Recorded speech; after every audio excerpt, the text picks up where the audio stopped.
Hello again, everyone, and welcome back to the Accelerator with Michael Conniff. That's me. I'll be your host. We're a podcast aimed at the startup community, founders, accelerators, incubators, and the like, and even some of the money people who follow those kind of things and hope to profit from them. We are on all the major platforms, especially make sure to subscribe to Substack, the Accelerator .substack.com. About 8,000 people get it that way. Also, we're on all the major platforms, YouTube and Spotify for audio and video, and also on Audible, Amazon, Apple, and many other podcast platforms. Today, we're joined by a true serial entrepreneur. His name is Jeremy Lessaris. He is an 8-time founder and with 8 exits. Now, that's pretty good. Most all of them successful. So welcome, Jeremy. Great to have you. Great to be on. Great to hang out with you today. Yeah, you're the perfect guest for this show, for this podcast, because you are going to tell us how it's done. And I can't tell you. No pressure. No pressure. How many times, people come on and maybe it's going to work, maybe it's not. So you have had a lot of companies work. Your current company is called Payment Brokers. Why don't we start there? Tell us about what that is, and then tell us why you think that will work and whether there's maybe even a major pivot in there sometime soon. Yeah, so first I want to address the 8 exit thing because I think it's important. As much as I hear 8 exits, that sounds really glamorous. It's not. These weren't always, successful exits. Some of them were, painful exits because I didn't have a choice. So it's funny because it's like every time I talk to them, like, wow, how'd you do that? I was like, through pain and suffering a lot. Like it wasn't always like these amazing, beautiful exits. So which came first, a successful one, or did you start unsuccessfully? You know what? Luckily, I had a good, successful exit first. Okay. So I modeled things after that in the future. What was that one about? What was that one? What kind of company was that?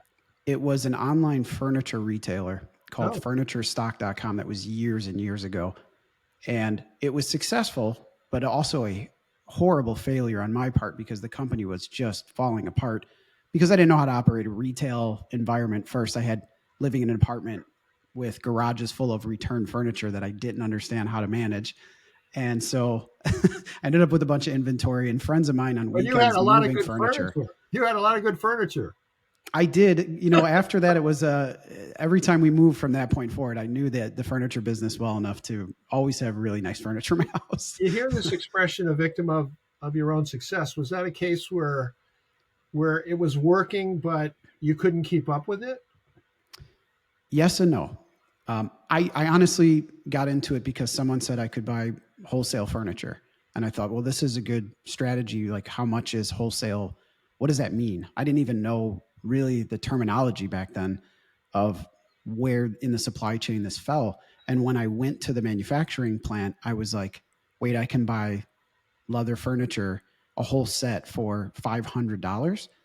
And what I looked at the market at the time, I just said, well, no one's selling this online. There were really no online furniture retailers back in 2003. And so I built 20 years ago. Yeah. Yeah. I built a platform to slowly start selling this. And I had brute force taken, scanning in photos of their book to put it on a landing page with, PayPal checkout. I mean, it was very, very rudimentary what I did. And I started getting orders because I had no overhead and I could sell this, at 30 points and make a ton of money. What I didn't really account for was having space, because what would end up happening later is quality issues. And I would deliver something on a weekend. My friend would get in a truck with me, would rent a Ryder truck and put him in the back of a Ryder truck and go deliver them ourselves.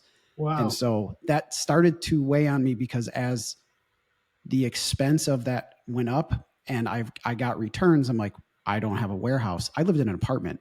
So I would rent a garage from our apartment complex and it started stacking up. And I was like, wait a second, I'm not moving this stuff. There's a cost to carry. So that starts really, you learn it through trial and error, really. Back then, did you sell that company? I did. It was like a micro sale. There was a gentleman that was really interested in the industry, and he purchased it and failed horribly along the way. And I ended up taking a ride with him because there was, an earnout on that side of it. So I thought, okay, he's going to invest and do all these certain things. I didn't know what covenants were back then. So I think I learned back then, and you had asked a question about why payment brokers and why now. Back then I was so profit focused. I was so revenue driven and money hungry. I was in a survivalist mentality of grow to make money. And I had absolutely no focus on purpose or value. It was just, I identified a gap that could make money and I was going to throw everything at making money. I didn't care about quality or value or reliability or performance. It was just purely profit. So why is that a mistake? As I grew up and had some of these other exits, I found myself in these loveless relationships with the entities I had built. I had built something that had absolutely no value or meaning or purpose to me, and I didn't want to be involved. Hence, 20 companies that I started and failed, 8 of which were exits. I mean, I'm sure there were more than 20. My wife and maybe my business partners would say, I have ideas. I call them entrepreneurial seizures. I'm like, oh my God, I have to do this. It's a sickness. It's a sickness. It's a disease. Yeah. I think entrepreneur, all of us have it if you're a real entrepreneur, but the passion wasn't there. I wasn't passionate about the idea, and I didn't have a specific skill set out of technology at the time. I was learning how to code and develop and build things. So it was like no talent, no technology, no passion, pure profit focus. Those aren't really healthy long-term, at least for me, builds. As I got more experience, I found myself more trying to align my lifestyle and what I want to do, what I have passion about, and there's a mission behind, and use skill sets I have now, which makes it a very low lift, something I enjoy, and all of the hurdles disappear. So payment brokers was one of those things. Yeah. How does payment brokers fit that model? So I was in the payment space. I'll say I don't really advocate for it because I just think it's somewhat predatory in the way that the rates and fees are aligned to the processor, and everybody's focused on interchange. There was actually a big article that came out yesterday. I wrote a huge article about this. Everybody's targeting Visa, MasterCard. That's not the problem. The problem is above Visa, MasterCard, and that is at the processor level. Now, they deliver value, but I've seen them take advantage of companies, one of which was me early on, which is why I even got into the business to begin with. I had an e-commerce company later on, obvious steps. You build an e-commerce company. Now you want to build other people's e-commerce companies. And it was just a value item. Like, hey, we can monetize that part of the transaction. Let's do it. Let's become a reseller for a processor. And then when I saw how they reduced free market competition and became very sticky in the way that they operated, and the second they got you in a POS system or in a software or tied into their e-commerce platform, they would, I jokingly call it bip you up. They'd put a basis point here and 3 there and 1 cent there and 5 cents there and $6 a month here. And by the end of the cycle, you're paying 5 or 6% to, I hate to say, a commodity of transferring money from one account to the other. There are things that they've done. What I love it, man. I can tap my phone and pay. They've made these really seamless, very secure, frictionless ways to pay. That's great. I love that about payments, but at what cost? So when I started advocating for small business, which is what I've done now, right? After some exits, you want to help people. So I changed from this profit-focused mentality to what can I have purpose and help people with? And this is probably the first company that's just pure cost reduction. So I'm using, my commercial guys will kill me. I'm not using AI. We call it AI cost reduction. It's a really buzzwordy thing. It's really machine learning. We use OCR, we read the statements, we basically use optical character recognition. We read the very detailed 1,000-page statements that have all the detailed transactions. We're able to categorize and use proprietary data to identify what's negotiable, how much profit is that processor making. And we use that data, and we've hired an amazing team of people, because I'm all about people-powered technology. I'm not about technology on its own. Mm-hmm. And so we have people power to then call on behalf of that merchant and give them a leg up to negotiate using data-driven information. And without having machine learning, you can't do this at a high frequency and monitor it on an ongoing basis. So the challenge in the industry is that Visa, MasterCard, American Express change their rates and fees all the time. Processors have to be able to update their rates and fees. They just don't do it in step, right? Visa raises it 5 basis points. The processor raises it 25 basis points. And I've seen processors charge in excess of 300 basis points above cost. This isn't really what should be happening to a small business. And I'll tell you, our research, $30 to $50 billion a year problem. And it's all on small to medium sized companies, because if you have a big sophisticated supply chain management team and vendor relations team, or you're hiring guys like KPMG and E&Y, these management companies to come in and help you, you probably got a pretty decent handle around what you're paying above interchange. The small guys don't. They just don't have that level of sophistication. So I'm bringing it to small to medium business, because I believe that's where that bucket of money is being burdened. And so that's really payment brokers. And we do it as an advocate. There are so many calls I have. I'm like, here's a bunch of DIY stuff. We can't even make money doing that. Like, go do these things. Go get a PIN pad. You're taking debit cards. You'll save 0.5% and 20 cents on a transaction. If you're a nonprofit, I'm like, go apply for nonprofit interchange. It'll save you a ton of money. We don't make money doing that. So this was me being able to give back a bit, and we make money doing it. Don't get me wrong. Yeah. So, and I mentioned the word pivot and the idea of pivoting. So have you ever considered starting a payment processor that does things the right way? Yes, but I think that would take away from what we're doing. I mean, I think today the claim for us is we're not a processor. We don't represent a processor. We don't want people to switch. Watchdog, right? It's a watchdog business. It is kind of. I mean, look, we're splitting the savings with our customers, so it's a for-profit company.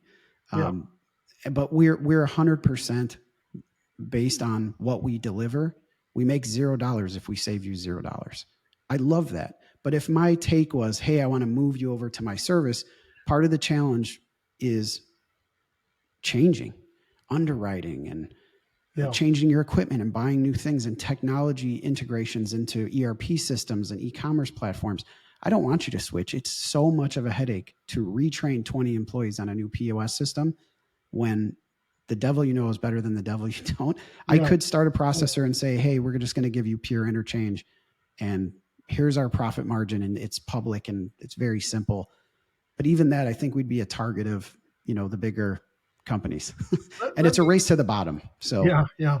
Let me take it just a short step backwards. I'm curious what when you made this change into purpose and mission driven businesses, and what was the last business you had that was not like that, and was that a successful business? So the last exit was December 1st. I had a graphic design agency. So the last one was real passion. I love design. I just absolutely love art. I love design. I have an eye for it. I'm not classically trained, but having run an agency now, I know that I was made to do that. But turning what you love into a business is also not necessarily the best idea. Yeah, I tried that with sports, a company called Interactive Sports in the 90s, and I'm happy to report I did not lose my love of sports. But when I started the business, I was like, what would really be horrible here is if I ended up not liking this at all. Now, tonight I'm going to watch the NCAA basketball, so it's fair to say that I have not lost my love of sports. But it's something to really think about, isn't it? Yeah, it's funny because I think people follow their passion, right? Somebody has said this to people for years, like follow your passion into it. I don't disagree with that statement. if you're solving a real problem and you're passionate about it, what a great business to be in, where people see that you love the challenge of what you're building. I would follow that leader blindly. I would buy from that company first if I knew that. So what was the design company? Was it Design.io? It was designed.co, design.co. Design.co. And what did it do?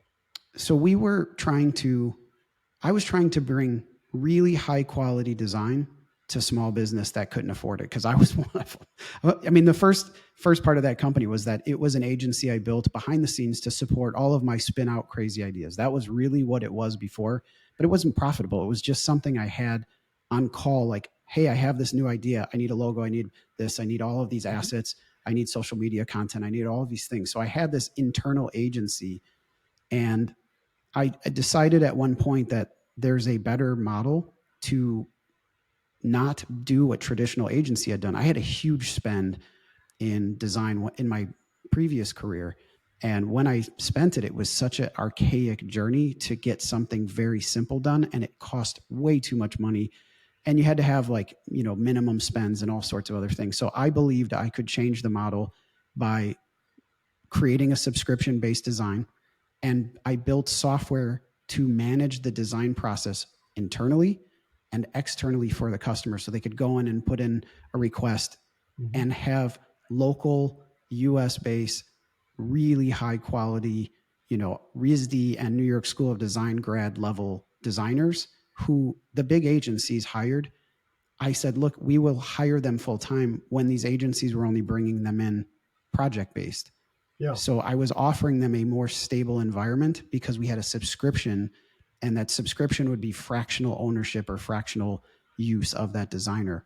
And so it scaled up really well, and it did extremely well. But a company called Core, I really, really respect the guy who built this company. He had acquired my last company, which was called iReview.com, which was an online reputation management company. And they had some challenges with design along the way. And he actually pitched me early on when he bought my last company, hey, I want to buy your design company. And I was like, no, it's just getting off the ground. There's no valuation yet. Like, we didn't even have that significant revenue. And we had a conversation, and he's a very, really good leader in terms of human capital growth. I'm not that guy. I'm not an operator from that perspective. Ornis Mala. Okay.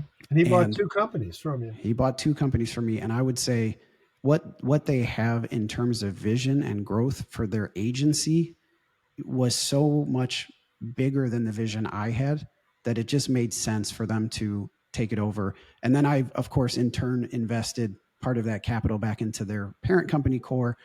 And I think I really believe in what they're doing. So it was like, this is a great fit. They like to operate. I'm not an operator.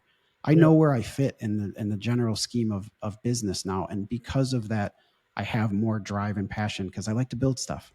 I'm a builder. When did you realize you weren't an operator? What was that moment? Every day I operate. I think. But after, I hope your listeners don't say the same thing. Like, just because it sucks doesn't mean you're not built for it. No, but I think that the point here is I feel the same way actually about not really being an operator. I'm not an operator. I'm much better at a more strategic level. I'm less good at the hands-on, unless it has to do with writing and content and text. But I think it's an important thing for people in our audience who are founders to sort of realize if there are things you can't do well, that's actually okay, right? It's like you're better off doing what you did. Yeah, Michael, I get asked all the time, should I go learn this and have a better skill set at operating? It's like, what chapter in the book do you want to write? It's up to you. I mean, I look at the end chapter of my book and I'm like, what does that read like? What do I do every day? What's my lifestyle look like? Does that include being an operator? I want to be known for that. I didn't. And I recognized sooner than later, luckily for me, that I'm an amazing ideator. I have real foundation and creativity. I can get things to revenue quickly. And I love bottom up building. I love profit first build. And if I could just do that, there are operators that value that at 10 and 20x. Why Yeah. would I take the execution risk of something I'm not good at doing? Yeah. So I could go find great operators and plug them in. And I have, like, in general, we have to do that anyway in the beginning of these Yeah. organizations. But you don't have to do that work yourself. Exactly. So why take the execution risk when someone is willing to 10x the EBIT of what I've already built? It's like, I would take me 10 years to get there, or, through growth, I can get there faster. Great. But I don't have to. But forgive me for interrupting, but You're as okay. somebody who is not an operator, how do you recognize when somebody will be a good operator? I can see it in the people I've worked with. I can't tell you that I can identify the skill set well, because I'm not one, right? It takes one to know one. I could say that I've worked with some amazing operators. Actually, no, I just met a guy in the roofing industry. He is a natural born operator. And, after meeting, what did you see that makes you say that? he loves it. He lives for loves the detail. He likes being in the detail, in the dirt, in the trenches with the guys in the On field. He'll go on the roof. That's the thing. There was no pride in ownership beyond him doing the same tasks. And they've scaled this company so big, so fast, because he's a phenomenal operator. So I can see it from that perspective, but I also see it's not for me. I think I like to build things. I have 900 other ideas on the burner of things I want to build that have more purpose and value to impact the world. Why would I go? Do you mean that operate? literally, Jeremy? Do you mean literally 900? I mean, to be honest, if I've scrolled through them, I've never counted how many, but there's definitely 100 really, really dialed in ideas. And so a mentor of mine said, stop. You need to have, you got to focus a little bit. You can spin out too many things simultaneously. My wife said the same thing, like, no more new business, like, time out, no more new businesses. And my business partners have said the same thing, like, hey, can you just stay focused? Stop. So my outlet has become writing, and I'm a terrible writer. Mm-hmm. So I will just hack away at my idea. Somebody who teaches writing and has a book called Write Good on Amazon, I have to tell you, you cannot, you're not allowed to say that, because people, if you want me to read something and tell you you're a terrible writer, I'll tell you, but people sort of talk themselves out of it way too early. I agree. I mean, I say that jokingly. You're articulate, therefore, for example, if you just recorded what you said and cleaned it up a little bit, you'd have a pretty good piece of stuff. So I let my mind go and I just hack it out. Like, I got to get this idea off my chest. And so I have this notepad that somebody has said, you need to put this out to the world, because some of these ideas are absolutely genius and should be done. But now I'm watching them be done, which is even funnier, because my wife will look and she goes, wasn't that your idea? Didn't you just talk about that?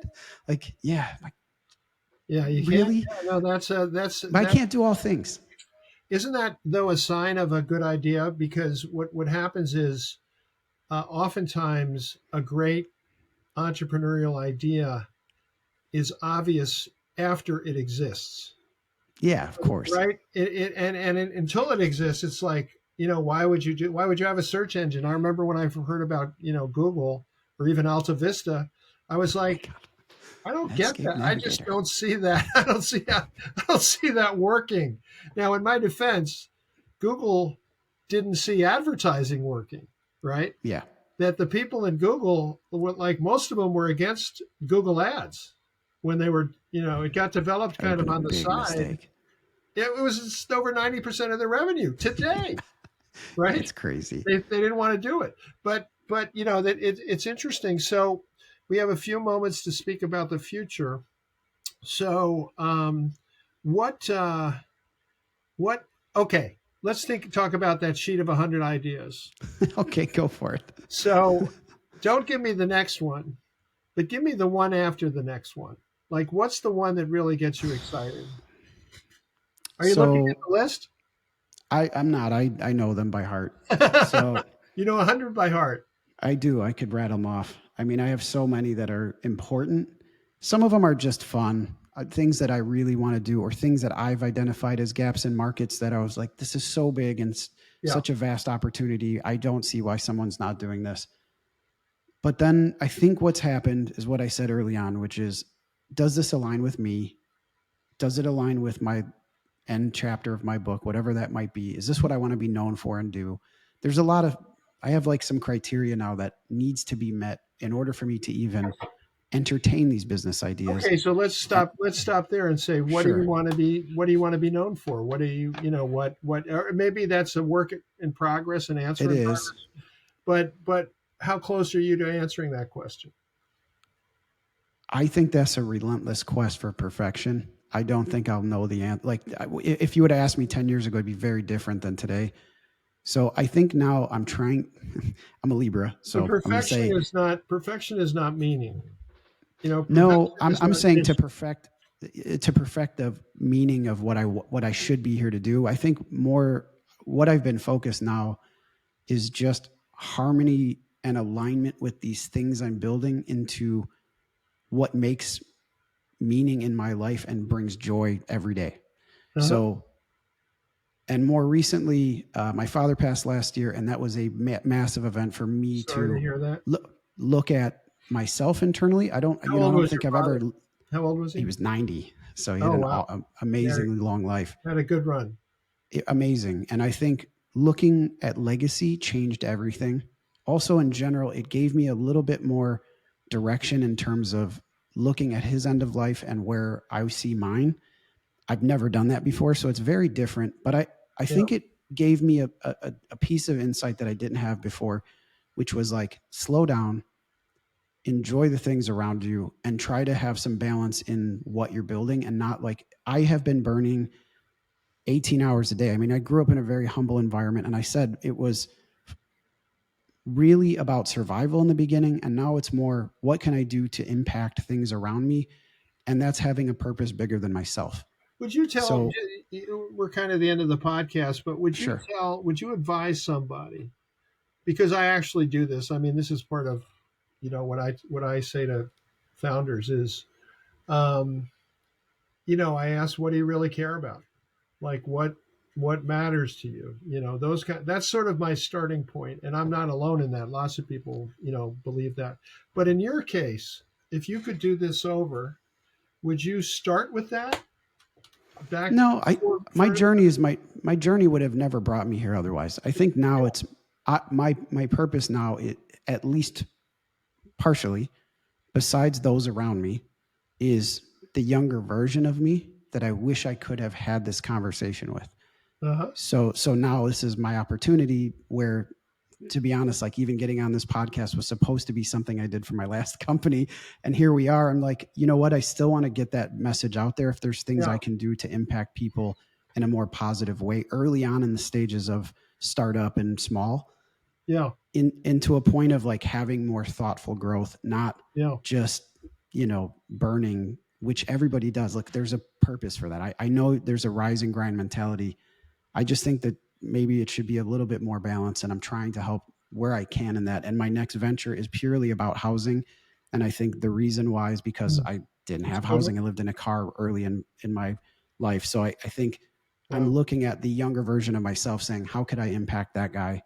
And where can I make the biggest impact? That's exciting. Community-wise. What I would say is sort of looking at things from a storytelling standpoint is like, that's a great origin story.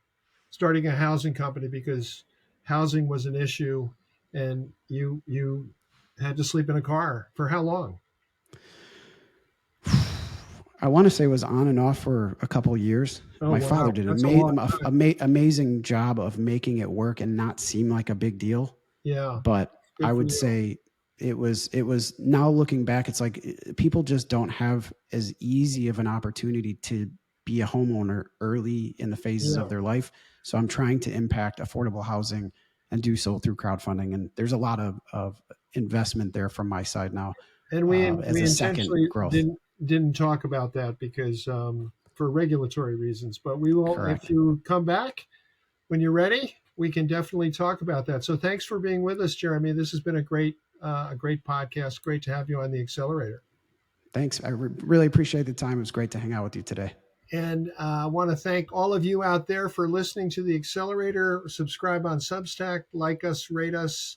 We're on Apple, Amazon, Audible, and every other goddamn platform out there, including Spotify and YouTube. So it's pretty hard to avoid us. So, but we do appreciate it. And remember, we'll be back with another podcast before you know it.